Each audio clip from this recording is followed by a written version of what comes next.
Welcome back. Today, I want to begin with a sentence that might make you uncomfortable, because it sure made me uncomfortable the first time I understood it. In life, there's only two options: adapt or suffer. And this isn't because life is cruel, and it's not because the universe is against you. Because life, it never stops moving forward. The truth is, seasons change, your body changes, relationships will change, careers will change, dreams will change, the economy changes, technology changes, children change, you change. Whether you want to or not, or whether you choose to or not. The only question is, will you grow with life? Or will life drag you behind it? Think about the ocean. You can either learn to surf, or you can spend your whole life yelling at the waves. And the truth is, the waves don't care. They're coming anyway. It's like this quote: in life, pain is often unavoidable.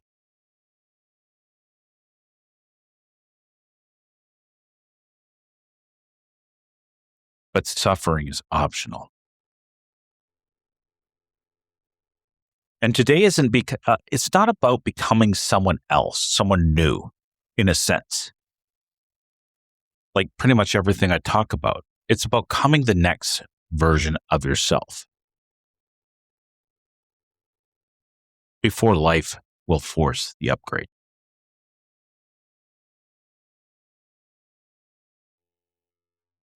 So whether we're aware of it or not, there is a hidden cost to staying the same. In business, in life, in relationship.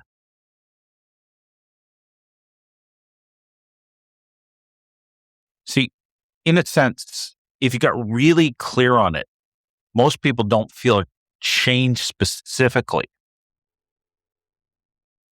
They fear the uncertainty around change. Because your brain it's designed to protect you, not fulfill you, not make you happy. It'll often whisper, stay here. It's familiar. You survived here. Don't risk it. Don't fail. Don't embarrass yourself. Maybe tomorrow. The trouble is, every day you listen, a little piece of your potential quietly disappears or gets delayed. Because comfort isn't neutral. Comfort compounds. So does complacency. You don't wake up one day stuck. You become stuck. One comfortable decision at a time. When you think about it, right?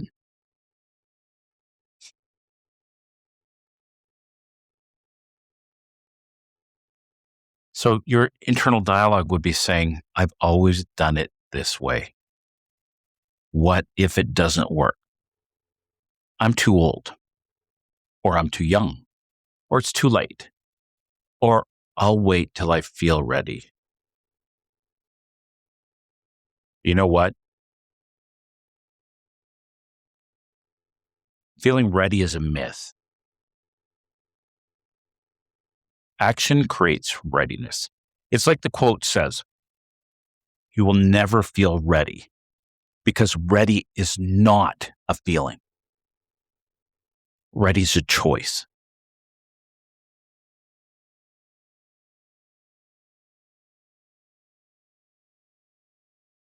You know, I remember I'd worked my way into this high-level job where I was a building operations manager. And I thought, okay, this is where I'm going to finally make it. This is, I'm going to finally be important. I'm going to finally be recognized. And it was the hardest job I've ever had. And it's like many of the things in my life. The truth is, up until I went back to school, I pretty much fell into everything. Like I just lucked my way into everything. And none of it was too complex or too difficult or too challenging. You know, I was really good at working hard, and that's how I was recognized. But none of it was that intensely hard. And even though for many years I knew I needed to be doing something that made a difference in the world, it was much easier to not adapt, not go back to school. Sitting with dyslexia, being afraid that I wasn't smart enough and the amount of work it was going to take. So rather than adapting, I just kept on going to the next thing, to the next thing, to the next thing, getting slightly better, but never really getting to the point of like fulfilling. And then I hit the wall, burned out, stressed, ended up in the emergency ward, in the cardiac ward, thinking this is how it ends. And at that point, I knew I had to stop doing what I was doing. I had to adapt, or I just continue suffering. I could see a picture of myself getting older and older and older and less fulfilled. See, life had been calling me for a long time to step up, but I was just afraid. And even though I had enough knowledge to understand that courage isn't the absence of fear, it's the taking action in the face of fear, it still was hard. But sitting in that cardiac ward, I had a choice. My whole life ends here, or my whole life starts here. And the only way my life would ever start is if I adapted. So I quit and I went back to school.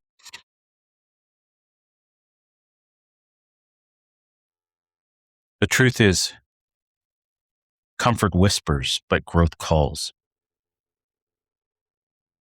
And it's been said that you cannot miss what is meant for you because it will continuously circle until you finally achieve it. The interesting thing is, if you look at nature, how nature works, it operates, it never argues with change. Nature never complains. Winter does not fight spring. Trees do not cling to old leaves. Rivers do not argue with a mountain. Water adapts. It flows around obstacles or over them or under them. And sometimes, patiently, it wears them away. See, nature understands something that we forgot as human beings: adaptability. Adaptability is strength. It's not weakness. The bamboo bends. The oak breaks. So which one survives the storm?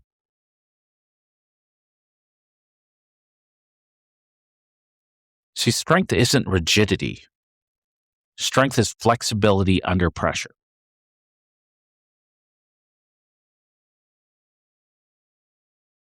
The truth is, a lot of athletes understand this, or really, really good athletes understand this better than most.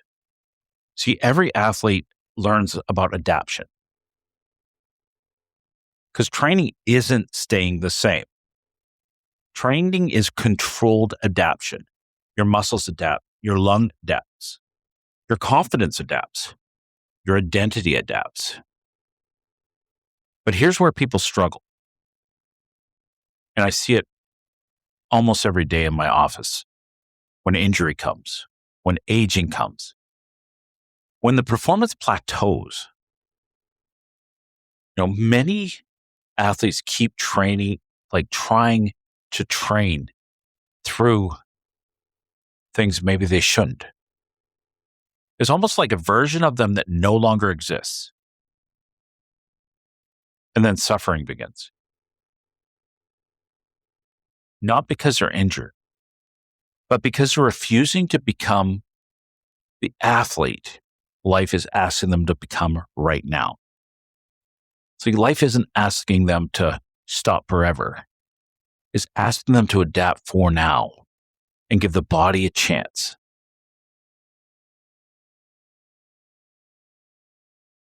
So what if your injury wasn't ending your identity?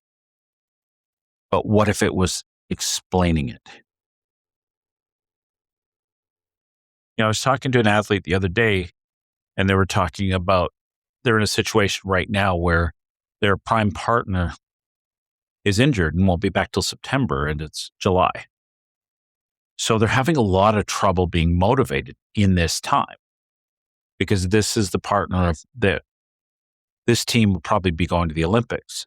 And this athlete is probably one of the most committed athletes to going for it in life that I've ever met. Trains incredibly hard. And I'm like, do you want a thought, some advice? She's like, yeah, sure. And I was like, maybe, see, all life is training you anyway. So why don't you use this as something to create resilience? I saw this athlete the other day. He was training on this cardio machine, and he's talking to the camera. He says, I don't want to do this, but I'm going to do this. I don't feel inspired to do this, but I'm still going to do this. It's like maybe it's not motivation that we need.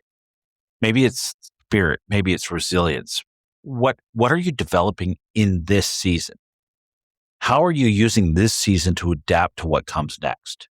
Maybe that's the better question, Maybe you don't always have to be motivated. Maybe you can use the lack of motivation to build something else. Because life is calling you to adapt. And you got a choice. You can adapt or you can just suffer. So let's talk about 4 places that we resist change. I mean, the first and the biggest is, of course, and this is strongly reinforced by your sense of identity, your sense of self, your inner critic. And it's identity.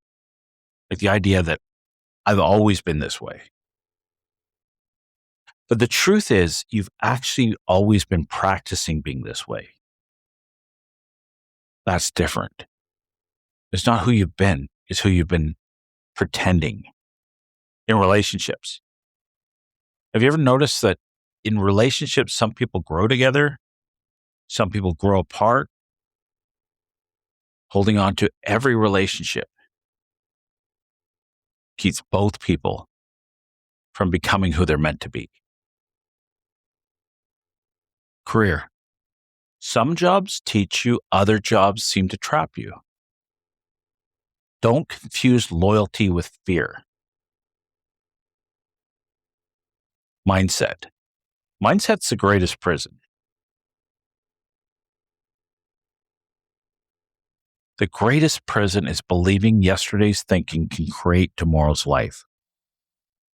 Albert Einstein said it best. The definition of insanity is doing the same thing over and over again and expecting a different result. Life, nature, the whole nature of the world is adapt. Is to shift, is to change, to grow. You can't use the same strategy to get to the next level, the same strategy that got you here. You have to adapt. You have to move to the next. The truth is your future cannot fit inside yesterday's identity. So let's talk about a potential adaptation framework you could look at. Starting with, first off, accept reality. And that's just what's so. Not your story about what's so. not r- resigning yourself to what's so. Accept it. Recognition. Recognize it. Stop arguing with the facts. This is what's so, but it doesn't mean anything. So if you really want to adapt, you have to be able to accept what's so in this moment. The next thing, decide who you need to become, right? The truth is, what you want to become is the person that would have that goal, that outcome. It's not about the outcome. It's about who you need to be. Because every chapter is going to require a new version of yourself. Not necessarily just better, but like different.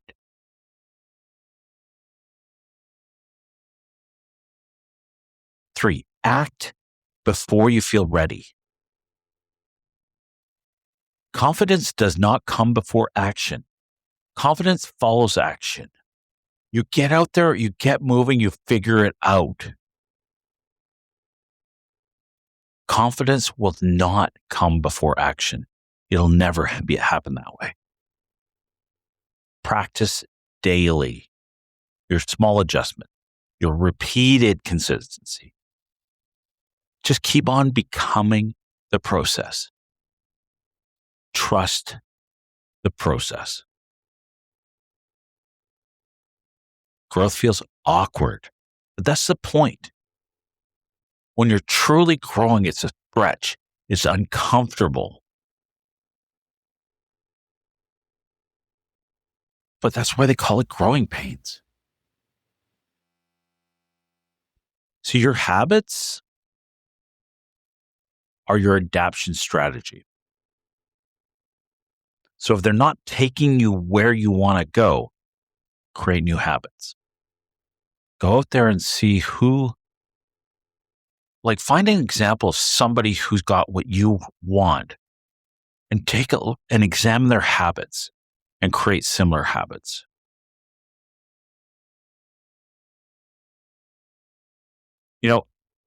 I went back to school after 23 years about being away from school. And something in that time when I went all in every single day and I gave up all the stories and I created a habit of 4.5 hours of studying after school, 19 hours of the weekend. I revolved my whole life around the education. Would read everything 3, 4, 5 times if I had to. I'd rewrite things over and over again till I understood, just muscle memory to spell things. And I started hitting honor roll every term that I'd never been. That's not who I was. It's funny. One of the biggest adaptations I had was the adaptation of thinking. And I thought I was stupid. I wasn't smart. And I knew I couldn't fight that head on, with affirmations. I'm smart. I'm smart. I'm smart. That's I've always said that's like putting a sweet icing on a poop cake. It's still a poop cake. So I'm not a big fan of affirmations in that sense. But what I did find was the truth is I'm the hardest worker you ever know. And maybe I wasn't the most intellectually gifted human being, but I would work so hard for this. And that was my habit. And it paid results far more than I'd ever dreamed I could. See, but then when we get down to it, all this, your ego hates adaptation. Oh man, I saw that the end of my course, the last little bit. I was exhausted. I was done. I was cooked. It was my ego still trying to tell me I was going to fail. It's funny, imposter syndrome is so incredibly powerful, and guarantee it comes from the ego. I remember I'm sitting, keeping my head down low in class because I was afraid somebody was going to figure out that I wasn't supposed to be there, even though I was crushing it, 91% average right across the board. The truth is, your ego has one job: to protect the vision of you, the identity, the inner critic. That's its only job, to keep you familiar, because familiar feels safe. The truth is, as long as you're not stretching yourself beyond what you know yourself to be, there's no risk of being hurt, of failing. And that's why it does it. It keeps you safe by keeping you small. And it doesn't matter if the familiar is miserable. Your ego would much rather keep you unhappy than certain or than uncertain. Think about that.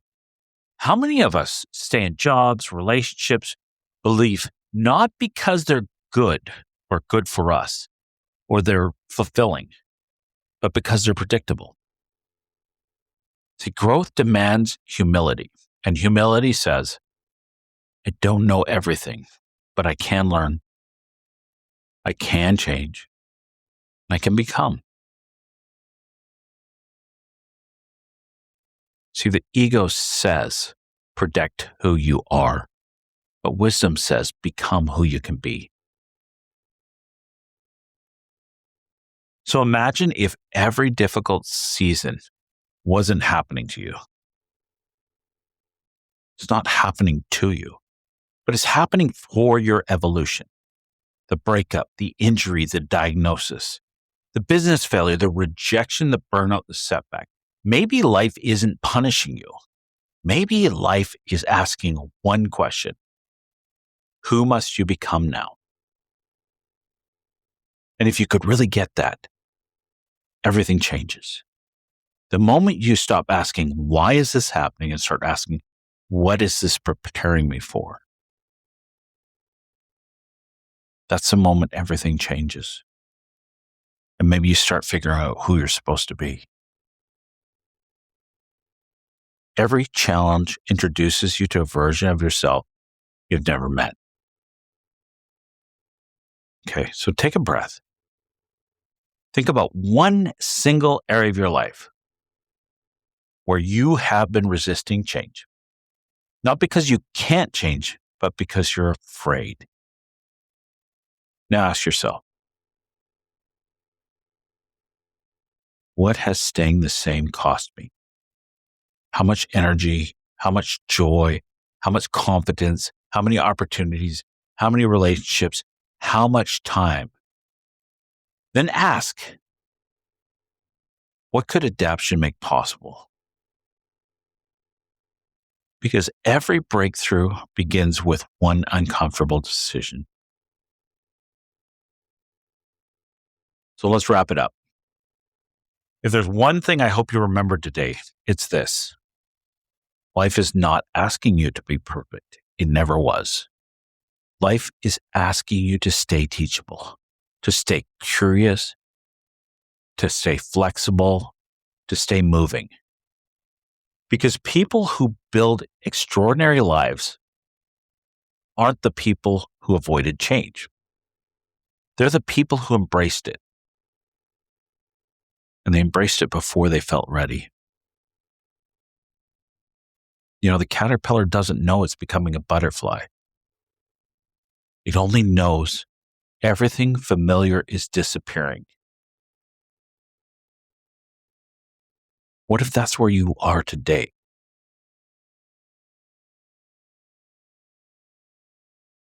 And maybe everything feels uncertain right now. Good. Because transformation always does. Don't cling to yesterday. Not simply because it's familiar. The life you're praying for requires a version of you you have never been before. Just become that person. Don't start tomorrow, start now. See, life doesn't reward comfort. It rewards adaptation. The greatest risk isn't changing. It's staying the same while the world moves on. You don't rise because life gets easier. You rise because you become more adaptable. Every season asks for a different version of you to show up. And your comfort zone, it isn't protecting your future, it's protecting your past.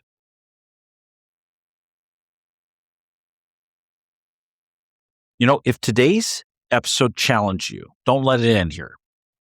Take one action today that your future self will thank you for. Make one call, start an application, sign up for a race, have a difficult conversation, change the route, read a book, ask for help. Because adaptation is not one giant leap. It's 1,000 small decisions that slowly shape your identity. And the truth is, hey, if this message resonated with you, please share it with someone who's standing on the edge of change. They may not need more information. They may simply need permission to take the first step. And remember, your inner advocate isn't the voice that begs you to stay where it's comfortable. It's the voice that reminds you that everything you've wanted lives just beyond the edge of what feels familiar. Adapt. And let life reveal who you're always capable of becoming. Remember, fear is a mile wide, but it's only an inch deep. So if you're standing on the edge of fear, it's going to look insurmountable, but when you step in, you will see how shallow it is. So keep on battling that ego and keep on building your own inner advocate. Thank you for listening to this episode of Your Inner Advocate, a podcast by Kimen Peterson, formerly Conversations with Kimen. If you found value in today's episode, please follow, like, and share the podcast with someone who you think may benefit from it. You can listen on Apple Podcasts, Spotify, Podbean, and connect on Instagram at your_inner_advocate. Until next time, keep listening to and developing your inner advocate.